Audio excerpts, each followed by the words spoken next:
Hello, everyone. This is the admin of the account at Not Your Shield.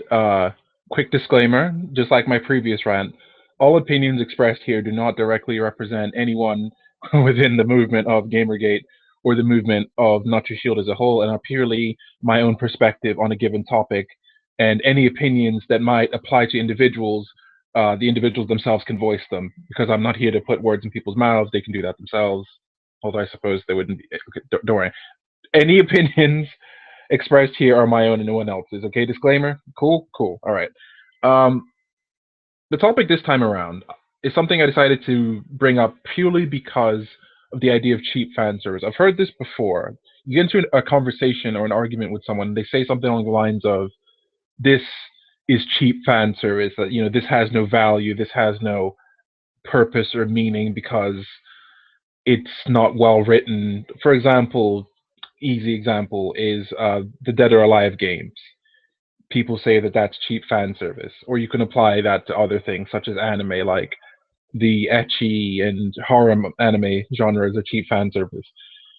Obviously, it's easy to notice that this only seems to apply to pretty much just male-centered entertainment, because stuff like the anime like Free, for example, isn't called cheap fan service, or the billions of BL, as in boy love, anime and manga that's made, that's not called cheap fan service. Or when women go see a movie like Magic Mike or whatever, that's not called cheap fan service, because the only cheap fan service is when we depict women in a way that's not meaningful and they're not like scholars or something. Like basically, people don't like the idea that women are being placed in a situation within fiction where their only usefulness is their sex appeal. That's a fair assessment. I'll be the first to say that's a fair assessment, and I can understand why people are bothered by that. And people want good writing. That's a perfectly understandable thing. However, I think we're running into this issue, and this is where at least the idea of Not Your Shield can come in at least somewhat. Is we've gone beyond defending people's rights to be offended by this depiction to overreaching and now saying that there shouldn't be any depictions of women in a way that seems cheap or gratuitous. And this then means speaking over women that want to do that. This is a sex negative thing. We're saying that, sex workers in our video games, get that out of here. Women who are sexy and strong, no, we don't need that. They can be strong with a B cup. It's like, I feel like we're now reaching this point where even if someone is okay with the depiction of something being cheap, that's not seen as fair. And I don't mean like in the sense of it's given credit of being well written or interesting. That's not what I mean. I mean, I think that anybody could reasonably understand that the majority of people want decent writing in their games, their movies, their TV shows. I don't think that's the problem. I think the problem is when people overreach and then say you shouldn't you shouldn't depict characters in a certain way because it's cheap, because it's degrading, etc. And granted, there's the whole idea of fiction, because fictional characters are designed and they can't choose to be a certain way, which I think is still a bit of an awkward point to make, because no fictional character gets to choose what to be made as or what to do. Every fictional character has been created by someone for a purpose. So this strange kind of feeling bad on the behalf of characters based on their inception thing has always confused me and a lot of people, because why are we getting mad on the behalf of fictional characters that they're put in a situation because they're designed that way? And just as women in real life don't all choose to wear a business suit and head to the office, not all women choose to wear a business suit and head to the office within the fictional context of games, especially if we're talking about fantasy games where there's more occupations than just your typical real life ones.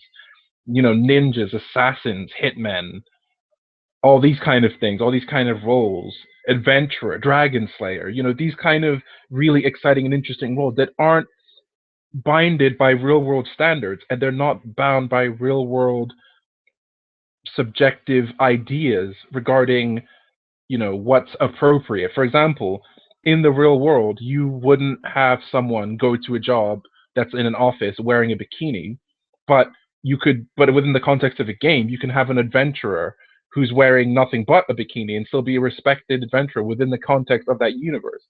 Because people need to understand that video games aren't bound by real world standards or rules. Therefore, what in the real world was seen as pointless and cheap fan service might be seen as respectable and interesting within the game world. That's something people need to get. And to bring this back to the idea of not your shield, we need to understand that whenever we push this notion that characters that are there for sex appeal is cheap fan service, it denies the autonomy and the decisions of women and men who like being vain, who like being quote unquote cheap fan service. I mean, you may have your own opinions about cam girls and sort of Twitter girls who just post nothing but pictures, just people who just want attention and money. You may have your own opinions about that, and that's fine. I'm not here to debate the relative strengths and or weaknesses of that approach. And obviously, there's the whole concept of, quote unquote fake gamer girls, the Twitch streamers who are always showing their boobs and stuff like that. That's fine. You can have your own opinions on that. I'm not here to tell you what to think. My only primary concern, however, is that we are not treating them like autonomous human beings and deciding things for them. We're deciding that women shouldn't do that because we feel that they shouldn't do that. And I think that's wrong. We're now going from saying that characters should be interesting and well written because it makes for better stories, and saying, "Oh no, no, no!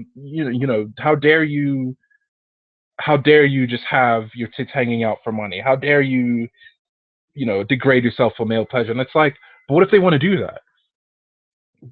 Think of all the women in the adult film industry, in cosplay, in that kind of thing, who go out of their way to purposely make things for other people's entertainment, obviously for their own pride and interest, of course. But if a woman chooses to depict herself in however way, whose business is that?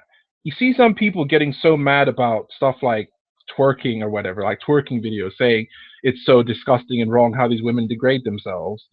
But it's like, how is it degrading themselves? I've always heard this idea that they don't. There's no self-respect. I think it's because they respect themselves that they choose to do that. They are comfortable with their own lives and comfortable with their own sexuality. They choose to express it by, showing their body, by taking pictures, by twerking or whatever. That's their decision. It's nobody's business if a bunch of women want to get on stage at a hip hop concert and twerk. It's nobody's business. Okay? No man is forcing these women to do it with his patriarchal psychokinesis. Like, that's not what's happening here. And to assume that is absurd. And that's why it's even worse when, no, sorry, it's not even worse. It can't because it's not real. But that's why it's bad when people assume that if a male designer depicts a woman in a way that's just emphasizing her sexuality is the only defining factor, then that's seen as an issue because people assume that if you design a character a certain way, it somehow generalizes to your opinion of women overall. And I've always found that completely absurd, because just because you design a character in a certain way doesn't mean you think that way about every person within a demographic that you're designing. So I feel like, in regards to cheap fan service, it has a place in entertainment as anything else does. It doesn't need to be the only thing present within a wider, bigger story or a game that's meant to promote a message. Fair enough. But if an entire game is just cheap fan service, who the heck cares? That's just one thing out of hundreds of things. And if it bothers you personally that something is cheap fan service, you can choose to not play it, purchase it, indulge in it, and create, or promote something that has that thing which you think isn't cheap. We can't all agree on our taste, but we can at least coexist. And I feel like that's not what's happening right now. We're not coexisting with each other's taste, because we have loudmouth people. I'm not going to call them SJWs or feminists or whatever. We have loudmouth people, right, of both genders, crying up a storm, crying literal lightning that they want this to be changed and that to be changed and that to be removed because blah blah blah women, blah blah blah diversity, when it's like, leave people's entertainment alone. Go find your own entertainment. Listen, I don't like 50 Shades of Grey as much as the next person. I think it's a poorly written book. I think it's pretty freaking cheap in terms of like fan service standards. I think it's a literary work that is insulting to everyone's intelligence. But guess what? People like it, and that's okay. I don't like it. You don't got to like it. Most of us don't got to like it. But you know what? Somebody does. And it's their choice to do it. It's their choice to pay money for it. It's their choice to enjoy it. And that's what needs to happen. So if a bunch of women in real life choose to, strip off for money, that's their choice. If a bunch of game designers, choose to create female characters that decide to strip off, that's their freaking choice. So what? There isn't some big, amazing, magical, grand narrative reason for an artist creating a character being naked. Who cares? Artists have depicted characters and human beings being naked for years, as far back as the Greek times. Who is telling, nobody's going to the graves of these people and spitting on it and say, how dare you depict women as naked? Nobody's doing that. And sure, you might say that, well, that was artistic, quote unquote, and that had some sort of big, deeper meaning. Well, it might have, it might not have had. And for all you know, maybe all those freaking people on DeviantArt and Danbaru and Rule 34, maybe they have big philosophical reasons for creating all their creepy, porn or whatever. And you know what? That's fine. More power to them. I don't think it's anyone's business what people choose to do with their art, nor is it anyone's business what women choose to do with their pastimes. And we need to stop overreaching and essentially saying to women that they're not allowed to depict themselves in a way that is less than, I don't know, proper or whatever, when that is well within their rights, to be their choice to do so. I think that's the bottom line point. So I didn't want this rant to be long. This is just a quick video I wanted to get out. Let me know what you think. Remember, this is always an open discussion. Let me know what you think of cheap fan service within the context of entertainment, and whether or not it's something you definitely believe deserves to exist within fiction, or do you feel like any depiction of sexualization or a gratuitous nudity needs to be explained or given some deeper meaning? Let me know what you think. I'd be happy to hear it in the comments. And if anyone wants to discuss this with me personally, then you're free to over the Twitter @NotYourShield or in the video comments. So thanks for listening.